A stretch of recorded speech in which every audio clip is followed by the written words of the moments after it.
It's time for another edition of Shelton City Council Looking Ahead with City Manager Mark Ziegler. And Mark, Tuesday night, your business meeting, busy.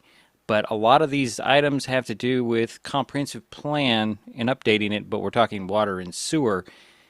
Now, explain to me how your comprehensive plan ties into the rates and what you're potentially going to do here down the road is increase rates. Absolutely. So I guess first and foremost, the city kind of operates under a master comprehensive plan, if you will. So that's our guiding document, right? That's the vision of the city. So within that comprehensive plan, there's elements. So we have transportation elements, we have parks and recreation elements, but we have sewer and water elements as well. And those are really important. And these are 10-year plans.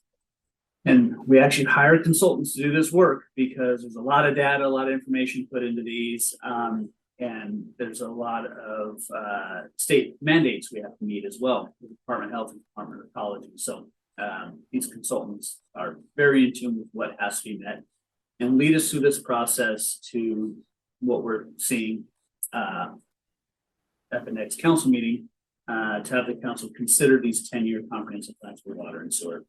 And elements of those plans are maintenance and operations. How do we take care of our existing system?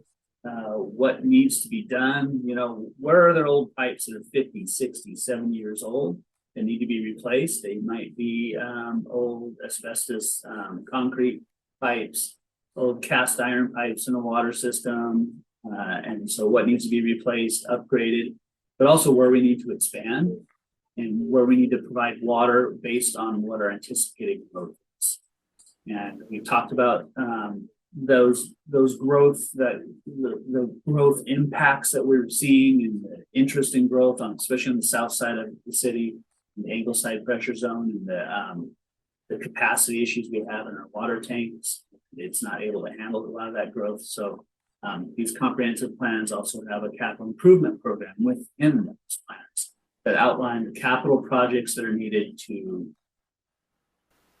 contribute to the system to make sure we have capacity for this growth. And so the rates are then developed based on maintenance and operations, what it takes us day to day to maintain and operate the system with staffing, with materials, equipment, and supplies, buildings, storage space, all those things, vehicles, what our debt service might be.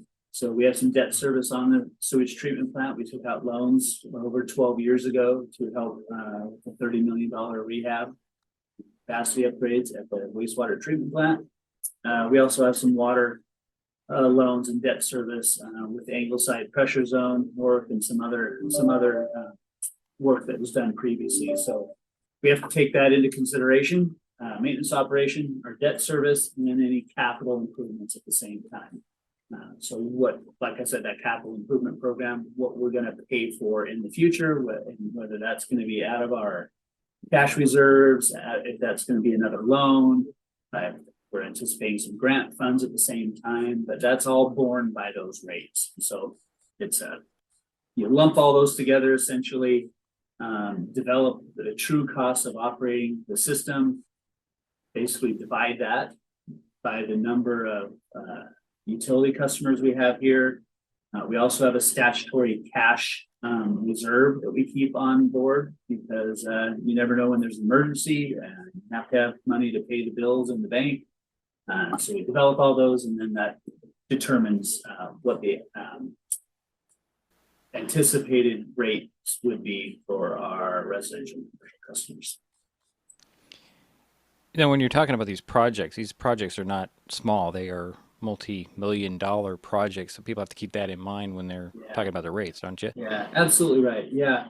When we're talking about expanding into the south side of town with Poppy Creek subdivision, that's 360 houses, and the Bayview Estates, it's 270 houses, or what was formerly known as Peacock Ridge above Olympic College, could be 1,500 houses or more. Yeah, it takes a lot of infrastructure for these, and some of these are borne by certainly by the developers, but there's some capacity issues that we have now because we haven't made some improvements to our water storage system. So we have some deficiencies there now that we need to address, and a new 1.5 million gallon water tank and all the associated improvements attached to that could be upwards of $5 million to $8 million in the near future. So we have to plan on those accordingly. It takes some time to plan on those. It takes some time to build the revenue to achieve those projects as well. So that's why that planning document, that 10-year horizon is so important. So we can get ahead of that.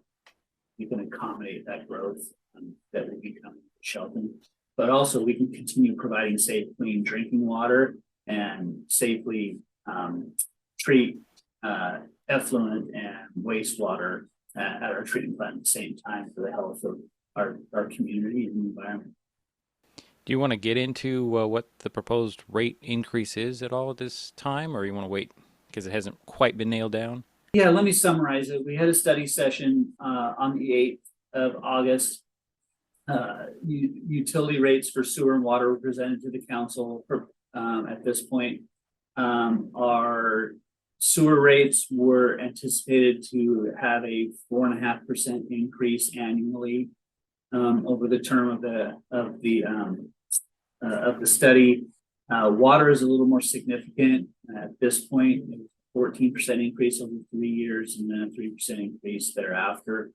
In order to meet our needs. We're further analyzing that after responses and input from the council, trying to see how we can soften maybe that increase over a broader period of time and still meet our goals with our capital improvement program and our maintenance and operation program. So we're looking at that further. We had a great discussion on the 8th with our council members. They're really sympathetic to our ratepayers and what they're facing every day. They're all ratepayers themselves, right? So they are facing that themselves at the same time.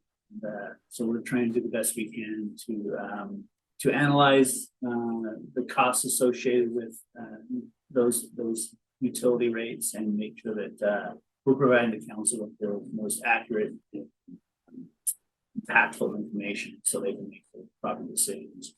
September 5th, they will be hearing those rates in an official council meeting.